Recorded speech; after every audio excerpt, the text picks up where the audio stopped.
Gendis Ayu bagian yang ke-7. Beberapa warga yang diutus untuk menjemput Pak Mantri kembali dengan tangan hampa. Satu-satunya mantri kesehatan di daerah itu sedang pergi ke kota dan baru kembali esok hari. Keadaan Panji yang tak juga sadar membuat warga desa panik. Beberapa orang yang dipercaya sebagai orang pintar selanjutnya didatangkan. Entah berapa kali kepala Panji disembur oleh orang pintar tersebut, namun mata itu tetap terpejam. Gendis hanya bisa pasrah melihat kekasihnya tergolek. Dipandanginya wajah tampan pemuda yang berhasil memiliki segenap hatinya tersebut. Bibir yang biasanya begitu mudah melengkungkan senyum kepadanya itu hanya terkatup rapat, dan mata teduh itu seperti terkunci. Betapa dia ingin melihat mata itu terbuka dan menatapnya lagi. Namun jauh di hatinya terselip ketakutan jika mata itu akhirnya terbuka, bukan lagi sorot teduh yang ditemuinya. Dia sangat takut. Keadaan yang tidak jauh berbeda juga terjadi pada Nawang.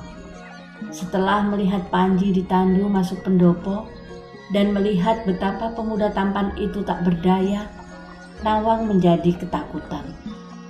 Entah rasa takut seperti apa yang mencengkeramnya. Dia bahkan sampai menggigil seperti layaknya orang melihat hantu. Malam itu, suasana pendopo mencekam. Semua panik dan tampak ketakutan. Tak satu pun warga yang meninggalkan pendopo. Malam itu suasana pendopo mencekam. Semua panik dan tampak ketakutan. Tak satu pun warga yang meninggalkan pendopo. Mereka bergantian menjaga Panji yang bahkan tak bergerak sedikit pun. Suara kokok si Jalu, ayam jago Pak Lurah, membangunkan warga yang tertidur kelelahan menjaga Panji semalam suntuk. Namun mereka terperanjat kala dipan tempat Panji terbaring telah kosong. Rame-rame mereka berkeliling rumah Pak Lurah dan sekitarnya, namun sosok Panji tak juga mereka jumpai. Beberapa warga yang mencari ke arah balai desa terkejut melihat Panji sedang berjalan berselempangkan handuk, seperti baru selesai mandi di sungai. Nona Panji dari mana saja? Tanya Pak Karto heran. Kita semua panik nyari Mas Panji. Wasis putra Pak Karto menimpa. Saya baru saja mandi, Pak Karto. Saya merasa seluruh badan saya lengket. Saya semalam capek banget ya sepertinya. Kok di pendopo rame saya ndak tahu. Jawaban Panji membuat Pak Karto dan Wasis saling berpandangan. Dari jauh terlihat rombongan warga berdatangan ke arah mereka. Warga heran melihat Panji sudah segar seperti tak terjadi apa-apa padanya. Sebaliknya, Panji pun merasa heran kenapa warga berbondong-bondong mencarinya dan menanyakan keadaannya. Dia merasa baik-baik saja, hanya sedikit pusing, itu pun hilang setelah dirinya mandi. Sampai di pendopo, sorot keheranan kembali mengarah kepadanya. Bahkan tampak seorang bapak berpakaian putih sedang menunggunya. Pak Mantri, begitu warga desa memanggilnya, satu-satunya tenaga kesehatan di daerah itu. Setelah berbasa-basi seperlunya, Pak Mantri mulai memeriksa Panji. Wajahnya tampak berkerut beberapa kali, lalu akhirnya menatap semua warga yang hadir. Panji ini ndak apa-apa loh ya, semua sehat, ndak ada yang konslet. Satu-satunya masalah cuma satu. Kenapa Pak Mantri? Tanya Pak Lurah dengan muka khawatir. Tampak warga yang hadir pun seakan menahan nafas menunggu jawaban Pak Mantri. Masalahnya yukui, Panji ki kebangetan gantengnya, makanya warga sampai panik nguber-uber aku neng kota pas dia ngeluh. Panasnya itu karena dia kecapean saja. Wis toh, jangan pada khawatir. Semua menghembuskan nafas lega mendengar penjelasan Pak Mantri. Kekhawatiran sirna di muka warga dan teman-teman Panji. Betapa keberadaan Panji dan teman-temannya menambah warna di desa ini. Mereka seperti sudah mempunyai ikatan batin dengan warga. Kedekatan mereka seperti sebuah keluarga. Kearifan warga desa dan ramahnya mahasiswa membuat mereka seperti tak berjarak. Gendis yang dari tadi hanya mendengar pembicaraan mereka di pendopo ikut merasakan kelegaan. Panji telah segar seperti sedia kala.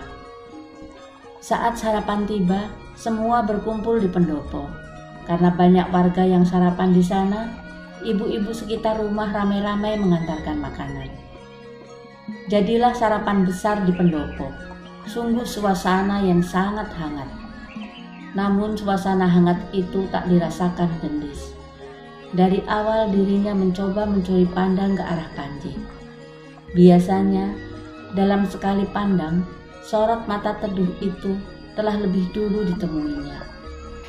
Namun pagi itu, sampai entah berapa kali dia mencoba mencari, pandangan Panji bahkan tak pernah sekalipun terlihat mengarah kepadanya. Mungkin Panji masih belum pulih benar, bisik hatinya menghibur diri.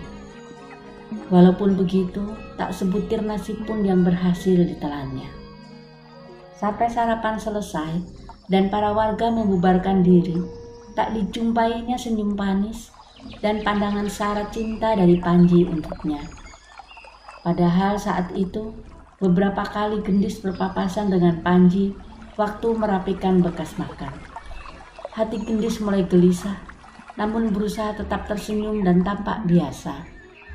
Sore hari saat pulang mandi dan mencuci kembali, Gendis dan Ajeng berpapasan dengan Panji dan Galih. Wah, ketemu lagi sama gadis Somawangi yang manis, kata Galih genit. Ajeng dan Gendis cuma tersenyum mendengarnya. Biasanya Panji juga akan menyapa ramah sambil sedikit menggoda Gendis. Namun sore itu cuma sekilas memandang mereka lalu tersenyum seperlunya. Hati Gendis makin bergemuruh. Bahkan matanya mulai panas menahan bendungan air mata yang tiba-tiba memaksa keluar. Cepat-cepat Gendis berlalu dari hadapan Galih dan Panji. Tak ingin mereka melihat dirinya menangis. Ajeng yang juga heran melihat sikap Panji yang biasa saja, hendak bertanya kepada Gendis. Namun, melihat bulir air di pipi sahabatnya, membuat Ajeng urung menanyakannya. Mereka terdiam sampai berpisah di rumah masing-masing. Sesampainya di rumah, terlihat ibunya keluar dari kamar Nawang dengan mimik sedih. Di tangannya ada sepiring nasi utuh dengan lauk pauknya. Nampaknya Nawang menolak makan lagi setelah sebelumnya sarapan dan makan siang tak disentuhnya. Mbak Nawang tetap tidak mau makan, Bu E? Iya, Cahayu. Cuma mau minum saja, itu pun sedikit. Coba kamu temani, Ndut. Siapa tahu dia mau ngobrol. Kalau sama Bu E, dia diam saja. Gendis mengangguk lalu berjalan menuju kamar kakaknya. Dilihatnya muka Nawang kusut masai. Rambutnya terurai dan tampak lesu. Mungkin karena tak sebutir nasi pun yang masuk ke tubuhnya. Gendis duduk di pinggir ranjang, memegang tangan Nawang, namun tak sedikit pun Nawang bergeming. Mbak Nawang, mau Gendis pijitin atau ambilin apa, Mbak? Nawang menengok sekilas, lalu kembali terpekur, entah memikirkan apa. Gendis heran melihat perangai kakak perempuannya. Biasanya kalau sedang sakit, Nawang akan sangat manja melebihi anak kecil. Namun sekarang malah seperti tidak ingin diganggu dan asyik termenung. Dipandanginya wajah cantik Nawang. Wajahnya tampak menerawang entah memikirkan apa. Belum habis sesak di dadanya diacuhkan Panji, ditambah lagi sekarang kakaknya seperti punya dunia sendiri. Tanpa sadar dia berjalan ke arah pendopo. Hampir saja dia bertabrakan dengan Panji yang hendak masuk ke ruangan samping pendopo. Aduh maaf Gendis, tidak sengaja, kata Panji sambil tersenyum kecil dan kemudian berlalu. Gendis hanya mampu terdiam, namun hatinya sakit bagai tersayat sembilu. Ada apa dengan Panji? Lama Gendis terdiam di situ. Galih yang melihat pemandangan barusan juga merasa heran. Hari ini tak sepatah kata pun Panji membahas Gendis.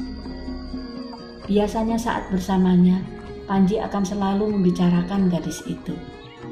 Panji masih seperti biasanya, tetap ramah dan cekatan. Namun, jika diperhatikan, seperti ada yang berbeda.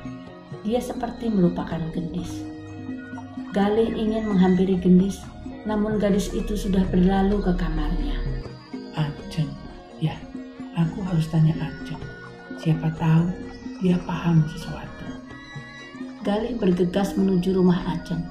Kebetulan gadis itu juga sedang berjalan ke arah pendopo. Mau kemana, Jeng? Mas Galih, ini mau nganterin asem irem buat Bilura. Katanya Mbak Nawang sakit, mau diblonyo. Oh iya, hari ini tumben Galih tidak melihat Nawang. Biasanya gadis itu selalu mengejarnya untuk menanyakan Panji. Sakit rupanya, Bisik Galih dalam hati. Nawang sakit apa, Jeng? Nggak tahu Mas, kata mamaku Mbak Nawang sakitnya barengan sama Mas Panji. Sudah ya, Ajeng masuk dulu, takut ditungguin Bu Lurah Mas. Monggo Jeng. Gadis sedikit berkernyit jidatnya, mencoba mencerna omongan Ajeng. Kemudian dia duduk di pinggir pendopo menunggu Ajeng keluar. Banyak pertanyaan di kepala Galih seputar Panji, Nawang, dan Gendis. Namun Ajeng sepertinya tidak keluar juga hingga larut malam. Akhirnya dia memutuskan untuk menanyakannya esok hari. Malam ini terasa sangat panjang dirasakan Gendis. Dia ingin segera pagi. Didekatkannya kepala ke dinding kayu. Biasa Gendis dan Panji ngobrol. Berharap ada ketukan lembut memanggil namanya malam itu. Sampai hampir pagi, matanya tak sedikit pun terpejam. Telinganya tetap awas mendengarkan jika dinding itu terketuk. Namun harapannya sia-sia. Panji tak datang menyapanya. Kokokan si Jalung memberi isyarat bahwa pagi telah menjelang. Pelan-pelan dibukanya jendela, segera pandangannya ke arah sudut jendela. Tak ada mawar di sana. Ini pagi pertama tanpa mawar sejak mahasiswa KKN datang. Panji telah berubah dalam semalam. Malam sebelum dia sakit, bahkan dia berjanji akan selalu membuatnya tersenyum. Lupakah dia akan janjinya? Gendis merasa diafu dengan kejadian ini. Pikirannya melayang kembali ke beberapa bulan lalu, hampir setahun tepatnya. Mencoba menghentikan lamunan itu, namun semua seperti tergambar jelas. Gendis terisak, tak kuasa menahan sakit hatinya. Hah? Galih hanya bisa melongo mendengarkan cerita Ajeng. Bersambung ke bagian yang ke-8.